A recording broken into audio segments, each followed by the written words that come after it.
আসসালামু আলাইকুম আমার প্রিয় আপু ভাইয়া আঙ্কেল আন্টিরা, কেমন আছেন সবাই? আশা করি যে যেখানে আছেন আল্লাহ পাকের রহমতে ভালো আছেন, সুস্থ আছেন। আলহামদুলিল্লাহ, আমরাও ভালো আছি। আমার গ্রামীণ জীবনযাপনের নতুন আরও একটি ভিডিওতে আপনাদের সবাইকে অনেক অনেক স্বাগতম জানাই। আজকে ঈদের চতুর্থ দিন, সকালবেলা দেখেন বাসি চুলার ছাই তুলছি। তো প্রতিদিন আমার প্রিয় আপু ভাইয়া আঙ্কেল আন্টিদের কাছে আমি একটা অনুরোধ করে থাকি, দয়া করে সবাই একটি লাইক দিয়ে পুরো ভিডিওটি দেখবেন, ইনশাল্লাহ আপনাদের ভালো লাগবে। আর যে সকল আপু ভাইয়া আঙ্কেল আন্টিরা আজকে ভিডিওটি প্রথম দেখছেন, তারা চ্যানেলটি সাবস্ক্রাইব করে পাশে থাকা বেল বাটনটি অন করে দিবেন। তাহলে আমি যখনই কোনো নতুন ভিডিও আপলোড দিব, ইনশাল্লাহ আপনাদের কাছে নোটিফিকেশন চলে যাবে।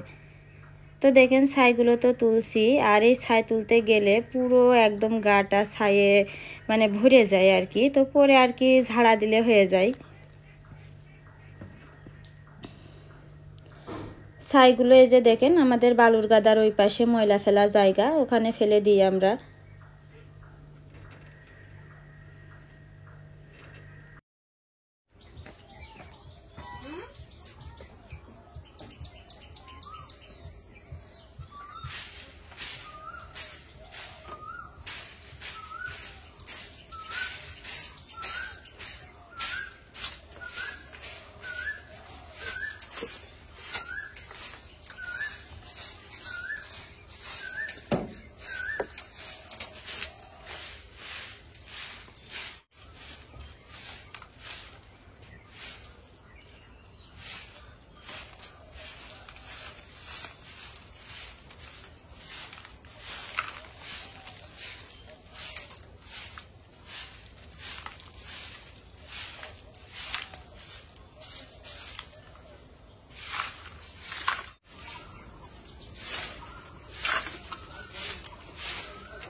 তো এখানে দেখেন আমি চুলার ছাই তুলে উঠান ঝাড়ু দিচ্ছিলাম, আর ওদিকে আনাজ ছিল ঘরে।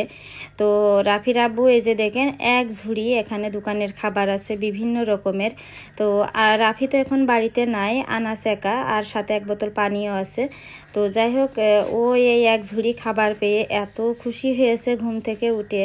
তো রাফির আব্বুর মানে অন্য সময়ও প্রতিদিন খাবার আনে, কিন্তু সেটা আসলে যা আনে সকালবেলায় ফুরিয়ে যায়। আর মানে এখন যেহেতু ঈদের সময়, রাফির আব্বু তো গাড়ি ঈদের সময় বেশ ভালো ভাড়া হয় আর কি। তো ভাড়া হচ্ছে বেশি, এই জন্য একটু আনাস আর রাফির জন্য বেশি বেশি খাবার আনছে রাফির আব্বু। তো যাই হোক, সেই খাবার পেয়ে আনাস তো মাসাল্লাহ অনেক খুশি, মানে ওর ঈদের চাইতেও খুশি। ও তো ঈদ কি আর তো বোঝে না, মানে খাবার পেয়ে বেশি খুশি। তো যাই হোক, এখানে দেখেন এই যে মিস্ত্রি। তো মিস্ত্রির বলছিলাম যে একটু রাইস কুকারটা শেষবারের মতন একটু চেক করে দেখো তুমি পারো কিনা সারতে, কারণ রাফির আব্বু আবার কারেন্টের এসব কাজ টাজ ভালোই পারে, সারা শুরুর কাজ করতে। তো অনেক চেষ্টা করেও দেখলো, দেখে বলল যে হবে না, একদম পুড়ে গেছে সব কিছু। তো যাই হোক, এখানে যে দেখেন আমি অফ ক্যামেরায় কাঁচকলা দিয়ে আলু দিয়ে একটা ঘন্ট রান্না করেছি, শাক ভাজিছি, আর বাসি ভাত ছিল। তো সেই ভাত গরম করেছি। তো এখানে ভাত একবারেই খড়ির চুলায় রান্না করছি বেশি করে, সেটা গরম করছি। রাফির আব্বুর বললাম যতদিন রাইস কুকার কিনতে না পারি এইভাবে খাওয়া লাগবে, করার কিছু নেই। ও আবার সে বাসি ভাত গরম করলে খাতি চায় না। আমি বলছি খড়িও নেই, গ্যাসও নেই, এখন রাইস কুকারও নেই, এখন এইটাই খাতি হবে, না হলে না খেয়ে থাকতে হবে। আমার সাথে মানে করলে মানে করার কিছু নেই, আমার কোনো উপায় নেই আমার। তো যাই হোক, এখন এই যে দেখেন প্রায় 3টা বাজতে গেল আর কি, 3টার কাছাকাছি।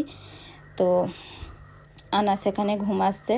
সিলিং ফ্যানটা সব সময় জুড়ে রাখলি কোয়েল কেটে যায়, একদম রাত দিন 24 ঘন্টা জুড়ে রাখলি। এই জন্যই টেবিল ফ্যানটাও নষ্ট হয়েছিল, রাফির আব্বু ঠিক করেছে দুপুরের সময়। তো যার কারণে আনাস ঘরের মেঝেই ঘুমাচ্ছে ঠান্ডায়, আর টেবিল ফ্যানটা হালকা করে জুড়ে দিয়েছি, দিয়ে সিলিং ফ্যানটা বন্ধ রাখবো সন্ধ্যা পর্যন্ত। তো দেখেন বিকালবেলা আমি সেই আনাসের ঘুম পাড়িয়ে অফ ক্যামেরায় আটার কাই করে রাখিলাম। যে ভাতটুক ছিল সকালবেলা গরম করে খাইছি, আর দুপুরবেলা আমাদের কোনো ভাতও নাই, আর এদিকে কোনো অন্য খাবারও নাই। তো ভাবলাম যে একটু আটা ছিল ঘরে, তো একটু রুটি বানিয়ে আমি আর আনাস খাই, খেয়ে তারপরে রাতের বেলা একবারে ভাত রান্না করব, যাতে করে রাফির আব্বু এসে গরম ভাত খেতে পারে। ওর গরম ভাত খুব পছন্দ, গরম ভাত পছন্দ হলে রাইস কুকার লাগবে ওর সাথে। মানে আমার রাইস 2 দিন বলছি যে হয় রাইস কুকারের ব্যবস্থা করো, না হলে আমার গরম ভাত খাওয়ার কথা মুখে আনবা না। তো যাই হোক, এখানে আমি আবার এই যে দেখেন 2 রকমের সেমাই ছিল অল্প অল্প ঈদের পরে, তো সেই সেমাইটুকু রান্না করে ফ্রিজে রেখে দেবো, আর সাথে যে আটাটার রুটি বানাবো, তো বানিয়ে ইনশাল্লাহ ঘরে যাব। তো দেখেন রুটিগুলো সব সেকে নিয়েছি, আর তেল দিয়ে রুটির কাই করিলাম, যার কারণে আজকে রুটিগুলো খুবই সুন্দর হয়েছে। ছোট ছোট হয়েছে, ছোট ছোট করেই বানাইছি, কিন্তু অনেক সুন্দর হয়েছে। দেখেন রুটিগুলো। আনাজ গাড়িতে মাখিয়েছে কাদা, মাখিয়ে সেই গাড়ি এখনো দেখেন পরিষ্কার করছে। কুকলি, না না না না না, আমার গায়ে পানি দিয়ে না, তোমার গায়ে পানি দিয়ে দিলাম, পানি দিও না। তো দেখেন এখন হচ্ছে 6টা 7 বাজে, তো আমি ঘরে আসলাম। আনার সেই গাড়িতে কাদা মাখাইলো, কাদা টাদা ধুয়ে ঘরে আসলাম। এই যে দেখেন সেই কাঁচকলার তরকারি, আর এই যে রুটি। রুটির ভিতরে মানে আটার ভিতরে তেল দিয়ে রুটি বানালে যে এত মজা হয় আমি জানতাম না। কি সুন্দর হয়েছে মাশাআল্লাহ। তো আমি এখন খাবো না, আনাসের খাওয়াবো, আমি মাগরিবের নামাজের পরে খাবো আর কি।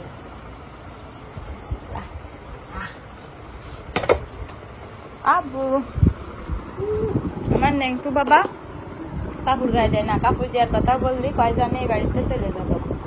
আসো আসো না আব্বু, না না বাবা তোমার কইনি, তোমার কইনি, ওই আর পাড়ার আনাসের কইছি।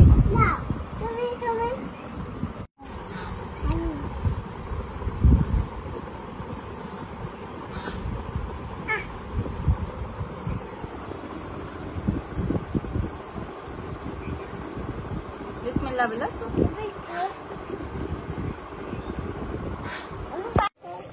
তো দেখেন চুলায় ভাত বসাইছি, দাঁড়াও বাবা দিচ্ছি আমি, যাও ওইদিকে যাও, ওইদিকে যাও। তো চুলায় ভাত বসাইছি, ভাত হয়ে গেছে, এখন মার গালাবো। আর দেখেন খড়ি চুলায় রান্না করতে আসলে অনেক ভালো লাগে, খুব তাড়াতাড়ি রান্না হয়ে যায়। তো এখন হচ্ছে যে বরবটি ভাজি করব, ছোট ছোট করে দেখেন কাটিছি, বরবটি ভাজি করবো। আর এদিকে আলু ভাতে দিয়েছি, তো আলু ভর্তা মাখাবো আর বরবটি ভাজি এখন আমরা রাতের বেলা খাবো ইনশাল্লাহ। তো আনাসে তখন ফোনে গরু দেখছিল, একদম ফোনে চার্জ শেষ হয়ে গেছে। এখন দেখি ওর আবার ডাকলাম আমি, যাবো একটু ফোনটা নিয়ে আসো, ভিডিও করব। এই দেখেন এখন অনেক রাত, এশার আজান দিয়েছে প্রায় আরো আধা ঘন্টা আগে।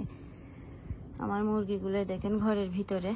তো ঠিক আছে, আমি তাড়াতাড়ি ভাত তো হয়ে গেছে, ভাজিটা শেষ করে ইনশাল্লাহ ঘরে গিয়ে ক্যামেরা অন করবো আবার। আব্বু তো দেখেন রান্না শেষ করে ঘরে চলে আসলাম, এখন রাত 8:30 বাজে। এই দেখেন বরবটি ভাজি,